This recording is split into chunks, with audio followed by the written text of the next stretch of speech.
ya pasi pe mawa bandeko nanga, sango ya matanga na tongo ya lelo, sango ya pasi, sango ya kolelisa, sango ya mawa bandeko nanga, sango moko oyo ezosala pasi mingi na motema. Kolala kolamuka na basango ya pasi, kolala kolamuka na basango ya mawa, kolala kolamuka na basango ya kolelisa, kolala kolamuka na basango oyo ezosala pasi mingi na motema.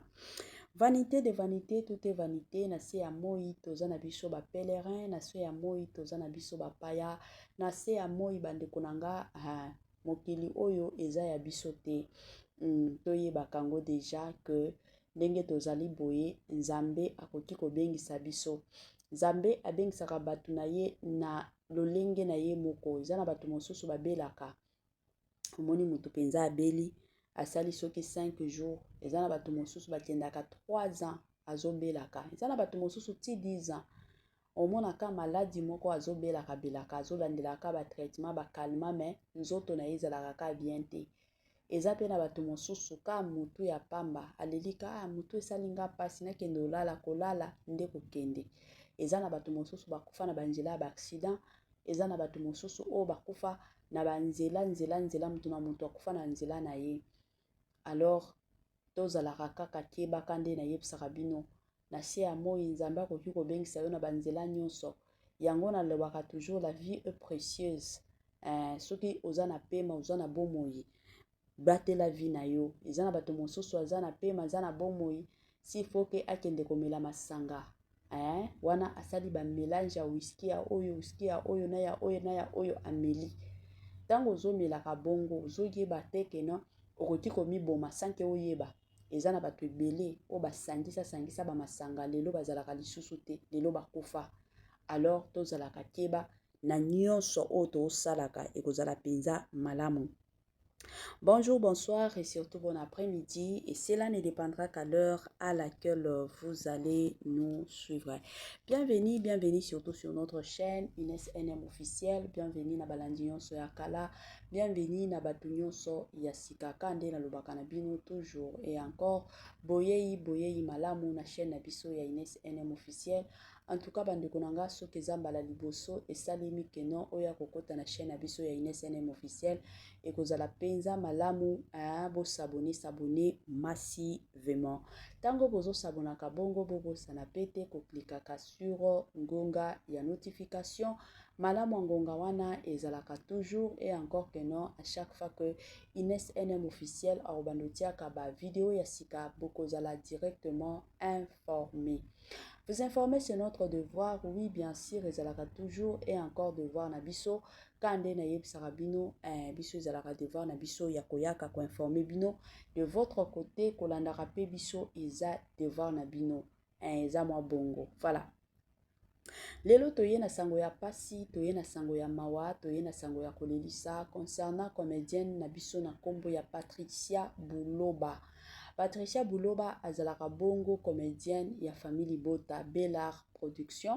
Na Bellard kuna nde ajuaka. Bien que na ba place mosusu ba bengisaka ye pas tellement, mais maison na ye ezalaka nde Bellard. Maison na ye eza Bellard kuna nde azojuaka. Aza mwana penza ya Belleville Kandi. Aza fruit ya Bellard. Ye aza parmi bana oyo Belleville Kandi azola kisaka ndenge ya kojuaka. Baza mwa ebele ba Nikita, Ezaye Nikita, ba Myriam, ba Parus, ba Tegra da Silva, bango nyonso wana bango baza bana ya Bellard. Alors toyaki kolala kolamuka na lobby mercredi et lobby vendredi plutôt le 13. Toyaki kolala kolamuka na sango yaki kokoma concernant liwa. Patricia Buloba ayeuti kokufela papa na ye akufaki lobby. Papa na ye akufaki, papa na ye bando bela. Papa na ye bando bela nde eyaki kosala ke papa na ye akufi. La famille kande boyebi famille Bota de partout au Bolanda mama Inès NM officiel. Patricia Buloba azalaka na page na ye ya Facebook. Soki bokoti kaka okomi Patricia Buloba bomonaka photo na ye moko si alati mwa singlet moko ya noir na veste moko ya rose alati bongo. wana nde ezalaka poste na ye. D'ailleurs apostaki papa na bango kuna, bokota kuna mwa message ya condoléance ekosala malamu. To bandeko mosusu oyo bazalaka na numéro téléphonique na ye, oza na numéro ya WhatsApp, oza na mwa unité, oza na mwa data, komela ye, benga ye. Mosusu bokoki kobenga ye eke azoyamba te, bocomprendre. Boyi bino moko boyebi tango matanga eyaka, surtout ya sika o papa uti kokufa ka sikoyo, papa kufi ya un jour, ezalaka mwa pasi wana nanu douleur eza moto bozolela ezalaka toujours bongo. Alors ekotaka bien peut-être soki matanga esali mwa 2 jours 3 jours, wana nde moto azalaka na temps wana pe na sens wana ya koyambaka ba appel. Mais ba message c'est tout à fait normal, akoki ko répondre bino. Mosusu ba appel bokoki ko benga zo yamba te, bo tenir ye rigueur te, bino moko boyebi kaka papa na bango auti kokufa, ce qui est normal, aza mutu. En tout cas nos sincères condoléances na comédienne na biso na kombo ya Patricia Buloba. En tout cas que l'âme de notre papa repose surtout en paix. Zamba lola oya yebaka ko consoler mitema ya bato, a consoler famille na bino nyonso mobimba, a consoler yo pe kokufela papa na lobaka toujours ezalaka facilité. Ba o basi bakufela ba papa ba yebi ba biso oyo ezana ba tamu susu zalaka na uzana mwa likambo moko boyo lingi osolola na papa, mais papa azate. Papa ya moninga okoki kobenga ye papa, mais aza papa na yo te, aolingela bolamu na yo te. Ba papa leki, oui bien sûr, bango pe baza na bana na bango. Surtout soki okutani na ba papa leki moko ya mitema mabe. Ba papa leki moko oyo balingaka bana ya baninga ya bandeko na bango te. Wana kutu ata soki oza na problème, akoya kopesa yo ka conseil moko oyo ekosimbisa yo batouche. Ba papa leki mosusu bazalaka bongo. Alors papa na yo azaka papa na yo. Ezosalaka pasi. Nzamba lola apesa Patricia Buloba moi force surtout ya makasi. Yango bandeko na nga na lingi na profiter pe koya kopesa conseil na balendi nyonso o balandaka biso chez Ines NM officiel. Bino moko boyebi na profitaka toujours soki eza temps ya matanga pona koya komeka kopesa moi conseil na bandeko na biso oyo bazolandaka biso. La famille mokiliza ya kobanga toyeba kotambolaka, surtout kobota toyebaka jour ya kobota, mais kokufa toyebaka jour ya kokufa te. Pourquoi je dis ça? Avec ba calcul okoyeba déjà okoki kobeta calcul yo moko oyebi ke na okoki kobota na date kingandi. Ata soki date wana ekokoma te, mais tobotaka toujours aux alentours, soit avant date wana, soit après date wana. Okoyeba déjà ke na bata oyo il faut na s'apprêtaka. Moi valise nanga ezala wana valise ya mwana, moi biloko ya mwana natiaka déjà, mais kokufa oko s'apprêter te.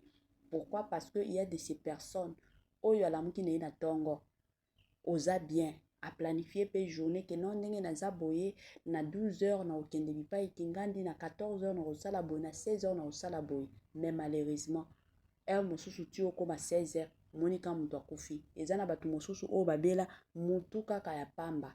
Biso tomona boza na mutu boyo solola bien makambo nyonso to oke ayebi biso kaka keno na yoki mutu mosusu boke bopesi na paracetamol ameli alobi comme ça nalala mwa muke mutu kaka kolala oyo alalaki c'est fini mutu akei. Eza na batu mosusu, moi je me rappelle jour mosusu nazokende tango na bando tanga na université, nazokende cours, c'était un matin comme ça, naza wana nazozelaka ba taxi ka ndenge ezalaka na arrêt, tozelaka ba taxi tozelaka tomona kaka mutuka moko ya munene eye ko perdre contrôle tellement que tozalaki ebele. Talaka ba tongo ya ba 6h30 7h juste ba air wana mutuka ezoya na vitesse moko pas possible, nzoka chauffeur ayaki ko perdre contrôle. La famille ayaki ko tuta batu jour wana ezalaki makila se makila. Soki tokoki koloba nombre ya batu oyo bakufaki jour wana ekoki kozala ata 40 personnes ya batu oyo bakufaki, ata 40 personnes na bana mike na ba taxi oyo ezalaki liboso oyo yebika taxi eti etelemi batu bakotaka batu bazowelelaka na batu oyo babande kowelela bango nyonso biao bakufaki la famille. Imaginez na bana ya mike oyo bazokende na baekole maternelle na baparent na bango mosusu mama abimi mobimba me bana na ye nyonso bakei na accident wana. Me mukolo kutu mutuka wana ya munene ya rosa oyo to bando benga bababisi ya rosa atikala kokufa te papa wana. Akima lobi aperdraki contrôle abande omona neti banyama oyo bazalaki ya kotelema kuna. Babiso oyo na ndenge to échappa liwa wana grâce ya Nzambe. Tozalaki ata neti donc na ndenge mutuka eyaki oko comprendre ata kutu teke na kima makanisi ata kutu akokima ezalaki te me Nzambe kaka na bolingo na ye. Yango tozalaka bien na se ya moi. Zalaka bien na se ya moi. Po oyebi te et surtout nga na encourageaka toujours ba chrétien tambola na kobanga Nzambe tambola na sanctification. Lelo on a komi kokama komona bato mosusu bazolukela bato mosusu liwa. Omonika mutu akende kotiela moninga mosusu poison. Tango ozokende otiela ye poison poke akufa tika mokili. Siko yo na mokili yo tango ya kokufa. Yo okobando kozwaka soin ya bana na ye. Okozwaka soin ya famille na ye. Okozwaka soin ya biloko na ye. Je m'excuse. Mosusu yo zoluka liwa ya moninga mosusu. Soki liwa wana yo zoluka ngo. Nzambe aye atie liwa na liboso na yo kosepela. Oyo kela baninga jalousie na biloko mokili oyo kotikala. La famille. Babiso awa neti moi personnellement. Nayebi bato. Na hôpital place na salaka. Eza na papa moko. Papa wana bando bela. Tellement vanda na hôpital asala soki 2 mois. Tellement to bando solane makasi. Papa wana azalaki avocat international mundele. Bino moko boyebi soki deja za avocat. Et puis atanga kozala avocat atanga ki na Angleterre. Siko yeko sala ke akomaki avocat international papa wana. Papa wana azalaki na mbongo. O balobaka penza mbongo.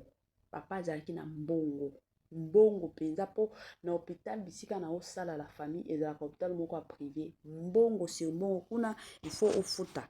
Déjà au vanda na hôpital 2 mois mobimba. Papa wana ye moko moni bindele bazalaka bato biloba loba te neti biso bato ya mwindo bato ya mwindo tozalaka ka mwa mbongo muke okobanda koyemba bato mosusu bato nyonso mokili mobimba eyeba mais soki mundele ayo kobeta lisolo ki aza na mbongo c'est vrai aza na mbongo et puis babetelaka lisolo wana n'importe qui te à moins que soki asaleli yo confiance à makasi. Papa wana azalaki na o balobaka penza mbongo. Azalaki na ba entreprise na ye. Azalaki na bandako kutu koloba te. Bana na ye nyonso bango nyonso baza kuna likolo asombela chaque mois na ndako. Mais papa wana moma ekomaki ya kokufa maladie o azalaki nango mekaki kisi nini bapesa papa wana te. Kisi nini o balobaka penza kisi fo euta international. Kisi nini oyo bapesa papa wana te. Mbongo combien papa wana dépenser pour la santé na ye. Mais comme Nzambe atikali ka Nzambe aza Nzambe souverain aza Nzambe oyo asalaka makambo na kibonzambe na ye moko. Papa wana akufa. Tango akokunda ye kutu mindele ka ndenge boyebi batumbaka bango. Papa wana batumbaki ye. Alobaki na ye pourquoi bakendo tianga na cercueil pour que ça la nini. Pour que ye sala nini. Donc babiloko moko vous comprenez que alingi na ye vie moko facile, vie moko simple. Mais biso bato mwindo, moto déjà aza billionnaire, moto déjà aza na bambongo. Il faut komona ekozala kokunda na ye, bakende kolukela ye soki wapi, bato nani ba filmer, mataka ye kitaka. Tozalaka na mitema malamu la famille.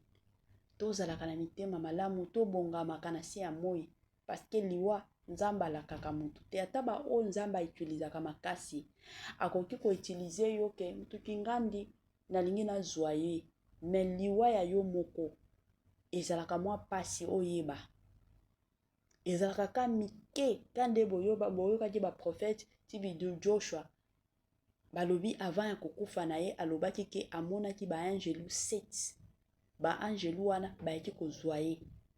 Donc nzambe eza te ke non nzambe apreparaki ye ke non ane oyo nde ane na yo ya suka. Non. Mais jour na ye kaka kokufa amonaki 7 angelu oyo bakitaki.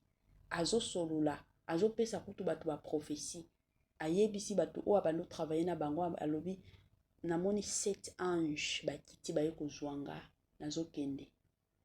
Bato oyo babandi travailler na ye balobi mais papa ozobela te oza bien atali bango aseki kaka. Et après quelque temps nde tomonaki Tibi Joshua ye wana akweyaki akufi. Bato neti ba papa ale moloto ta ndenge mwasi na ye apesa témoignage alobi mobali na ye atikala koloba langue moko oyo alobaki jour akufa te. Mobali na ye abandi prier en langue mais jour akokufa pasteur papa ale moloto alobaki langue moko o mwasi na ye atikala koyoka te. Et puis asilisi ayebisi alobi ba ange mibale baye awa baye kozwanga na ke kopema. Donc nzambe akopesa yoka ba indice jour ozokende. Mais ya koloba ke non parce que ozalaka mwana nzambe ozalaka msala nzambe soki liwa eza na bato ya mokili bazolukela yo liwa aussi longtemps que osambelaka nzambe akorevele yo akolakisa ke non il faut osambela makasi pourquoi parce que eza na bato bazoluka liwa na yo. Mais à part ça okotikala koyeba te ke non awa liwa na yanga eza na nzela awa nde moto alingi akufa awa nde mataki ekitaki ezalaka bongo te. Vanité de vanité, tout est vanité. Na se ya moi toyeba ndenge ya komibatela. Na yebisaka bino toujours soki yo komibatela te, mutu ya libanda akotikala kobatela yo te. C'est vraiment important ya koyeba nde nini ya komibatela kana se ya moi. Batu mosusu ba vivraka neti ya ko vivraka ti toute une éternité. Na se ya moi toza bapaya. C'est vrai nzamba zo salelaka batu mosusu grâce. Bakeiti na ba 90 ans, bakeiti na ba 60 ans, bakeiti na ba 70 ans, 80 ans. Mais mokileza ya kobeba, mokileza ya kobanga. Alors tambola na kobanga kanzambe, tambola ka dans la sanctification pourvu que ata soki liwa lelo eye na nzela na yo oyebi ke ata soki na kufi nazokende nanga kopema ke okufa lelo to lobi ozokende na lifelo. Ekozalila yo pasi pe mawa yango nga na kamwaka komona batu mosusu ozwi penza makanisi na fongola chaîne na nga ya YouTube mais tango ozo fongola chaîne na yo objectif na yo ezake na ya kovandela ka batu mosusu pona koya kofinga ka bango mais ça n'a pas de sens. Jour okokufa batu ozo finga ka epa ya nzambe okende koloba nini tomonaki biso nyonso journaliste moko sénégalais oyo autaki kokufa après ko présenter journal na ye ayoki ka malaise moko bamema ye na hôpital déjà akufaki na nzela liwa eyaka na basansi ebele. Alors tobongisaka banzela na ye na biso c'est vraiment et encore important. Voilà suka na biso yango.